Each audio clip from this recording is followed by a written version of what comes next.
basicamente, um processo psicoterapêutico, bem resumidamente, tá? Bem resumidamente, ele é um processo que envolve algumas etapas, por isso que é uma tecnologia, né? Você tem que implementar algumas etapas que pode variar de acordo com a epistemologia que você utilizar para embasar a sua abordagem, a sua atuação, mas ele tem que respeitar algumas etapas básicas aqui para a gente conseguir conversar dentro de um contexto de debate, né?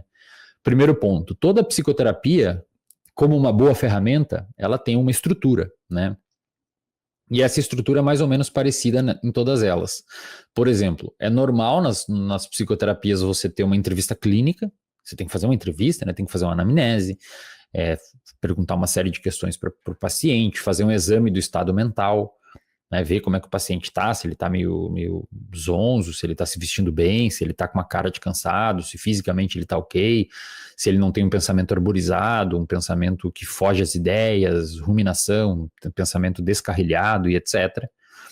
Tem que saber a hora de fazer perguntas abertas, perguntas fechadas, perguntas que permitem só dizer sim ou não, perguntas que a pessoa pode divagar sobre qualquer assunto e ir para onde quiser, né? Tem momentos de fazer determinadas perguntas abertas e fechadas.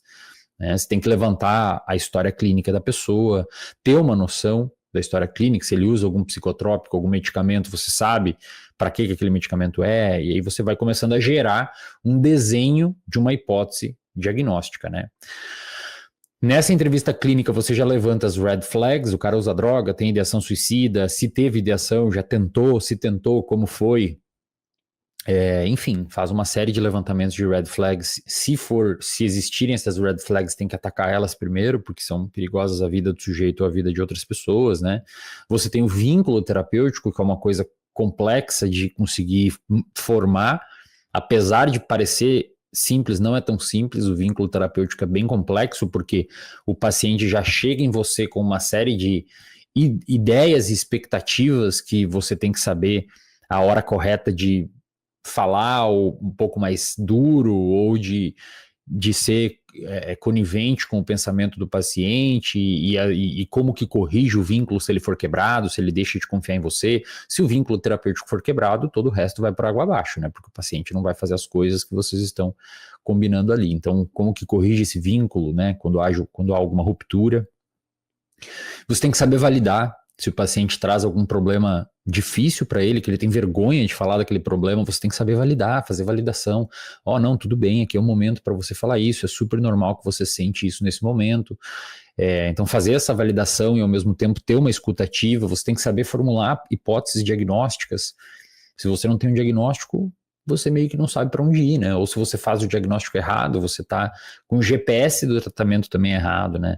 Você tem que saber formular o caso. Você sabe formular um caso? Isso está tudo dentro da psicoterapia. Então, psicoterapia não é vou sentar e conversar com a pessoa. Como é que você vai formular o caso? Você vai gerar as hipóteses explicativas, você vai fazer uma análise funcional à luz da análise do comportamento, você vai fazer um modelo cognitivo, ou você vai fazer alguns modelos mais integrados, como do Tracy Hughes. O que você vai fazer? Para que lado que você vai na formulação de caso, né? A formulação de caso, para mim, é um dos gargalos do Pareto de uma psicoterapia. Sem uma hipótese diagnóstica, uma formulação de caso, fica muito difícil você olhar aquele paciente de um ponto de vista mais técnico e você provavelmente vai ficar andando em rodas, né? Andando em círculo e não sair do lugar. Você vai fazer diferentes intervenções com diferentes componentes e fazer um ecletismo técnico, então você vai usar diferentes formas de intervenção de diferentes abordagens para aquele mesmo caso. Como é que você vai fazer isso? Você vai misturar técnicas de diferentes abordagens? É difícil isso, né? Você tem que monitorar o caso, tá melhorando, tá piorando, tá estático, por que tá, quando que mexe. Isso é uma intervenção em psicoterapia, entendeu? Tudo isso que eu falei. Então, é óbvio que se você não tem um treinamento adequado desses profissionais da psicologia, é óbvio que vai ter problema, né? E é óbvio que terão profissionais da psicologia fazendo uma porcaria de atendimento e isso vai gerar um monte de vídeos assim, né? Como existe, não sei se existe isso em outras áreas, acho que na medicina existe bastante também. É por isso que os profissionais da psicologia, eles têm que se munir de informações. Infelizmente, as graduações estão bem longe de conseguir ensinar isso pra gente, infelizmente mesmo, e aí tem uma série histórica de fatores que explicam por que isso acontece, mas não vem ao caso comentar aqui. Mas é isso, cara. Fazer o quê? Um outro ponto que, na minha opinião, deveria existir é uma OAB para psicólogo. O cara terminou a graduação, ele tem que fazer uma prova para decidir se vai ou não, para ver se ele pode ou não atuar. Entendeu? Fazer uma prova para o cara provar uma série de conhecimentos específicos ali e o cara conseguir mostrar que sabe o que está fazendo, né?